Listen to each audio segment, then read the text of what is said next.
तो दोस्तों जब भी वार्डरोब बनाने की बात आती है तो जो मार्बल स्टोन से बने हुए वार्डरोब होते हैं या फिर ग्रेनाइट से बने हुए वार्डरोब होते हैं उन्हें बनाने के लिए कहा जाता है कि कम खर्च आता है और ये प्लाई के कंपैरिजन में काफी मजबूत होते हैं। तो आज का ये जो वीडियो होने वाला है इसमें हम ये जानेंगे कि अगर हम मार्बल स्टोन का वार्डरोब बनाते हैं यानी कि अलमारी बनाते हैं तो हमें कितना खर्च आ सकता है, और अगर हम इसका कंपैरिजन प्लाईवुड के वार्डरोब से करते हैं इन दोनों को कितना खर्च आ सकता है, और साथ में इन दोनों के क्या फायदे और नुकसान है इनके बारे में हम आज के वीडियो में देखेंगे। और वीडियो का जो एंड पार्ट होगा वो काफी इंपॉर्टेंट है क्योंकि इन दोनों के फायदे और नुकसान, कॉस्ट, ऐसी चीजों को ध्यान में रखते हुए हमारे लिए सबसे बेस्ट ऑप्शन कौन सा होगा इसके बारे में हम आज के वीडियो में देखेंगे, जिससे कि आप एक सही डिसीजन ले सको। तो वीडियो काफी काम की और इंटरेस्टिंग होने वाली है, इसीलिए इस वीडियो को पूरा जरूर देखें। चैनल पे अगर आप लोग नए आए हो तो चैनल को जरूर सब्सक्राइब कीजिए। तो अब दोस्तों बात करते हैं मार्बल के वार्डरोब के बारे में और जो ग्रेनाइट का वार्डरोब है उसके बारे में। मेनली इन दोनों को बनाने का जो तरीका होता है वो सेम होता है, सिर्फ रेट में डिफरेंस होता है और थोड़ी बहुत ड्यूरेबिलिटी में भी डिफरेंस आ जाता है। बेसिकली ये जो मार्बल स्टोन वाले वार्डरोब होते हैं इन्हें बनाने के लिए जो स्ट्रक्चर होता है उसके लिए मार्बल का इस्तेमाल किया जाता है। बैक साइड में कभी कभी मार्बल या फिर जो कम रेट वाली टाइल्स है उनका इस्तेमाल किया जाता है। इसमें जो वर्टिकल पीस लगाए जाते हैं जिसके ऊपर आपके वार्डरोब का मेन लोड होता है, तो उसके लिए मार्बल की जो थिकनेस है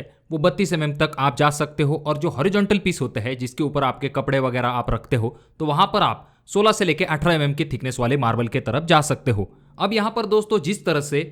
आपका जो प्लाईवुड का वार्डरोब होता है उसमें आपको इनर लैमिनेट लगाना पड़ता है अच्छी फिनिशिंग के लिए, तो उसी तरह से आपका जो मार्बल वाला वार्डरोब होता है उसे आपको अंदर से पॉलिशिंग करनी पड़ती है जिससे कि अच्छी फिनिशिंग आपको मिल सके। बिना पॉलिशिंग की भी आप चीजों को रख सकते हो। अब यहाँ पर अगली इंपॉर्टेंट चीज आ जाती है कि इसका सबसे बड़ा फायदा यह आ जाता है कि इसका जो कॉस्ट होता है प्लाईवुड के वार्डरोब के कंपैरिजन में काफी कम होता है, जो कि हम आगे तो देखने वाले हैं। उसके बाद अगर हम बात करें मार्बल के वार्डरोब की दूसरी सबसे बड़ी खासियत यह होती है कि चाहे कितने भी रेट वाला आप मार्बल क्यों ना इस्तेमाल कर लो वो 100% वाटरप्रूफ होता है, यानी कि पानी का आपके वार्डरोब के ऊपर कोई भी असर नहीं होगा जहां पर भी आपका मार्बल लगा हुआ है वहां पर। इसकी मजबूती भी काफी ज्यादा होती है, काफी ड्यूरेबल ये माने जाते हैं। सालों साल तक आपको इनमें कोई भी चिंता नहीं होती है, ना ही इनमें दीमक लगता है। भले ही दीमक के दांत टूट जाएंगे पर आपके मार्बल में कोई भी दिक्कत नहीं होगी। तो अब दोस्तों अगर हम बात करें कॉस्ट के बारे में, तो कॉस्ट के बारे में आपको यह समझना जरूरी है कि एग्जाम्पल के लिए अगर आपका कोई वार्डरोब है तो उसका जो स्ट्रक्चर होता है उसे बनाने के लिए आपको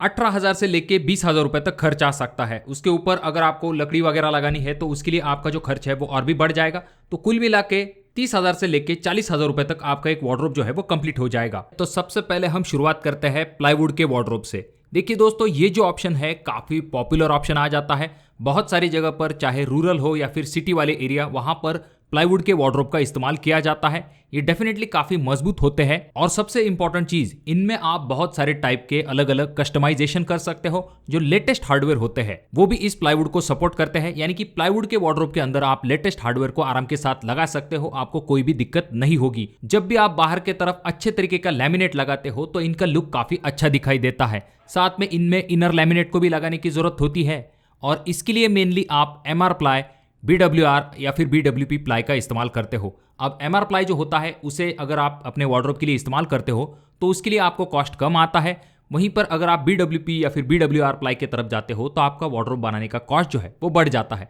पर जहां तक बात आती है अगर मॉइस्चर सेंसिटिव एरिया है तो वहां पर आपको BWP या फिर BWR प्लाई की तरफ जाना चाहिए। अगर आप बजट के अंदर रह के वार्डरोब बनाना चाहते हो और आपका वार्डरोब कभी मॉइस्चर या फिर पानी के साथ कांटेक्ट में नहीं आने वाला है तो ऐसे में आप MR प्लाई की तरफ जा सकते हो, जो कि एक कॉस्ट फ्रेंडली ऑप्शन आपके सामने आ जाता है। और जो हिंजेस या फिर हार्डवेयर आप लगाते हो तो जिसके लिए स्क्रू का इस्तेमाल किया जाता है, तो प्लाई की स्क्रू होल्डिंग कैपेसिटी काफी अच्छी होती है, जिसकी वजह से हार्डवेयर जल्दी ढीला नहीं होता है, ना ही आपको शटर जो है वो लूज जल्दी पड़ने की समस्या होती है। तो ये पॉइंट काफी इंपॉर्टेंट है, ये आपको कंपेरिजन में आगे चल के पता चल जाएगा। तो अब बात करते हैं कि ये जो प्लाईवुड का वार्डरोब होता है इसे बनाने के लिए आपको कितना खर्च आ सकता है। तो मेनली ये जो प्लाईवुड का वार्डरोब होता है इसका कॉस्ट बहुत सारे फैक्टर्स के ऊपर डिपेंड होता है, जैसे कि आपके वार्डरोब का स्ट्रक्चर किस तरह से है, उसके बाद में आप कौन सा हार्डवेयर इस्तेमाल कर रहे हो, कौन सा मटेरियल इस्तेमाल कर रहे हो, वार्डरोब के लिए फिनिशिंग आप कौन सी ले रहे हो, ऐसी चीजों के ऊपर आपका जो प्लाईवुड का वार्डरोब है उसका कॉस्ट डिपेंड होता है। जनरली आपका जो प्लाईवुड का वार्डरोब होता है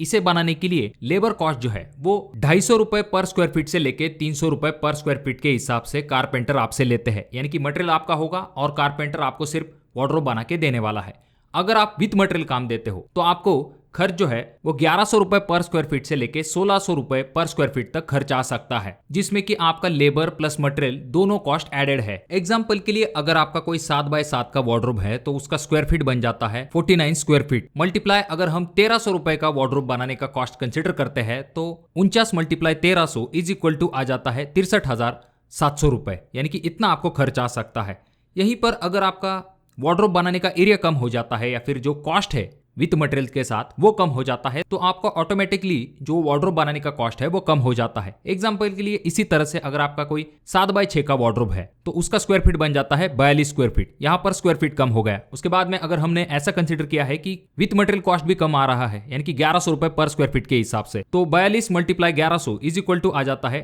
46,200 रुपए, यानी कि यहाँ पर क्या हुआ, एरिया कम हो गया और रेट कम हो गया तो वार्डरोब बनाने का कॉस्ट भी कम हो जाता है। अब दोस्तों ये तो हो गई प्लाईवुड के वार्डरोब के कॉस्ट की बात, उसके एडवांटेज की बातें, पर कुछ डिसएडवांटेजेस भी होते हैं। जैसे कि सबसे पहली चीज तो ये आ जाती है कि बहुत सारे वार्डरोब में दीमक लगने जैसी समस्या होती है। कुछ वार्डरोब जो होते हैं अगर आप वहां पर पानी के साथ इनका कांटेक्ट आ जाता है तो ये बहुत ही जल्दी खराब हो जाते हैं, यानी कि 100% वाटरप्रूफ प्लाईवुड के वार्डरोब नहीं होते हैं। अगर आप वाटरप्रूफ प्लाई चाहते हो तो इसके लिए आपका जो वार्डरोब का कॉस्ट है वो भी काफी बढ़ जाता है। अगर हम प्लाईवुड से इसका कंपैरिजन करते हैं तो कॉस्ट का यहाँ पर डिफरेंस थोड़ा सा ज्यादा आ रहा है, पर कॉस्ट कम आ रहा है इसका मतलब ये नहीं कि आप तुरंत मार्बल का वार्डरोब बनाओ, थोड़ा थांबा, क्योंकि अब जो पॉइंट हम डिस्कस करने वाले हैं वो वार्डरोब बनाते समय आपको हमेशा ध्यान में रखने चाहिए और उसी हिसाब से इन दोनों में से किसी एक ऑप्शन की तरफ आपको जाना चाहिए। देखिए दोस्तों, भले हमने यहाँ पर यह देखा है कि प्लाईवुड का जो वार्डरोब है उसे बनाने के लिए आपको ज्यादा खर्च आता है, पर बहुत सारी जगह पर प्लाईवुड का जो वार्डरोब है वो बेस्ट ऑप्शन हो सकता है। एग्जाम्पल के लिए अगर आपका बेड है तो वहां पर अगर आप एक स्टाइलिश और लग्जरियस ऑप्शन की तरफ जाना चाहते हो तो वहां पर प्लाईवुड का वार्डरोब एक बेस्ट ऑप्शन हो सकता है, क्योंकि इसमें आप ढेर सारे कस्टमाइजेशन कर सकते हो, लेटेस्ट हार्डवेयर को इंस्टॉल कर सकते हो, जो कि आपका वार्डरोब इस्तेमाल करने का जो एक्सपीरियंस है उसे और भी अच्छा बना देगा। उसके बाद में मार्बल में एक दिक्कत होती है कि उसकी जो स्क्रू होल्डिंग कैपेसिटी होती है, खास करके जब भी आप मार्बल में ड्रिल वगैरह करके हार्डवेयर को इंस्टॉल करते हो, ऐसे में दिक्कत यह होती है कि उसकी स्क्रू होल्डिंग कैपेसिटी कम होने के कारण आगे चल के हार्डवेयर में से स्क्रू निकलने लगता है, जिस वजह से कभी कभी पल्ले भी लटकने लगते हैं। तो ऐसी दिक्कत आपको जल्दी प्लाईवुड के वार्डरोब में दिखाई नहीं देगी। जैसे कि मैंने आपको पहले भी कहा है कि प्लाईवुड की जो स्क्रू होल्डिंग कैपेसिटी होती है वो काफी अच्छी होती है, इसी वजह से आपको ऐसी दिक्कतें नहीं होती है। तो इसीलिए आपके बेडरूम के लिए, किड्स बेडरूम के लिए ये एक अच्छा ऑप्शन बन सकता है। वहीं पर अगर हम मार्बल वार्डरोब की बात करते हैं या फिर ग्रेनाइट वार्डरोब की बात करते हैं तो डेफिनेटली ये काफी ड्यूरेबल होते हैं और सबसे इंपॉर्टेंट चीज, इन्हें बनाने के लिए आपको काफी कम खर्च आता है। तो इसीलिए अगर आप बजट के अंदर वार्डरोब बनाना चाहते हो तो मार्बल का जो वार्डरोब है या फिर ग्रेनाइट का जो वार्डरोब है वो भी आपके लिए बेस्ट ऑप्शन हो सकता है। तो दोस्तों, इन सभी चीजों को जानने के बाद कौन सा वार्डरोब आप अपने घर के अंदर बनवाना पसंद करोगे, मार्बल स्टोन का या फिर प्लाईवुड का, कमेंट करके जरूर बताइए। और जो नेक्स्ट वीडियो है वो आप कौन से टॉपिक के ऊपर चाहते हो उसके बारे में कमेंट करके जरूर बताइए। वीडियो अगर आपको अच्छी लगी हो तो जरूर इसे लाइक कर दीजिए, बहुत ज्यादा ही अच्छी लगी हो तो अपने दोस्तों के साथ जरूर शेयर कीजिए। और ये जो तीनों वीडियो है इनमें से कोई एक वीडियो आपके जरूर काम में आ सकता है।